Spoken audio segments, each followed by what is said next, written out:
I'll give you the full story. So we buy 1818 Norris Drive for 107 grand. It rented for 1100. This was 2000. Good so far. That's Sounds good. Yeah, Yeah. so far so good.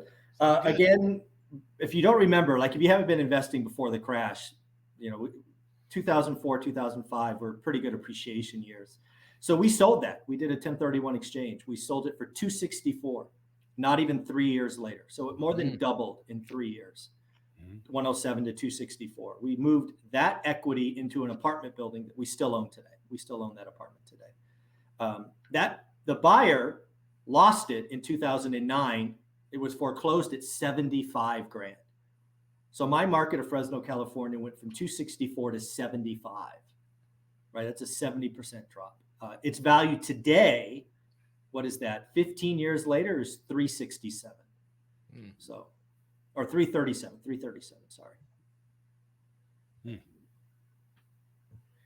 Michael, thanks for sharing that. I've got some more questions along that line, but going back to kind of when you first got started, you're a W-2 employee, you buy that first one.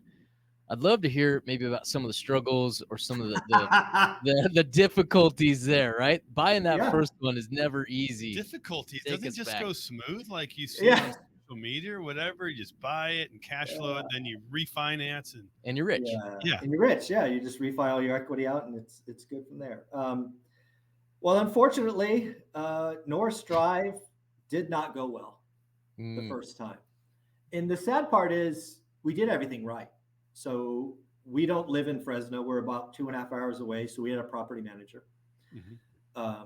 They get a couple that moves in, reference check, income, everything that you're supposed to do was done right. Unfortunately, on the application, there's not a box that says, are you going to get divorced? Ooh. This couple ended up getting divorced 2 or 3 weeks, or separated and ultimately divorced 2 or 3 weeks after moving into my new place. The wife takes off immediately. She's gone. She's in New Mexico or something. The husband does not take this well. He quits going to work, loses his job, and near as I can tell, becomes a professional alcoholic. Oh. And because I'm in California, it took me 3 months to get him out. And so no rent, we got the first month and a deposit when they moved in, never saw another dime. We spent $1,000 on an attorney to get him out. We lost 3 months rent. And as a how do you do, he destroyed the house to the tune of $15,000 after he left. So that's my first story. And again, remember that this is right after I lost my ass in the stock market. Yeah. So I remember walking into that house already defeated. And again, my wife, my better half, Olivia, she was clearly not happy, but she asked, did we do anything wrong? And we really didn't. It's just a bad set of events. So she said, let's try it one more time.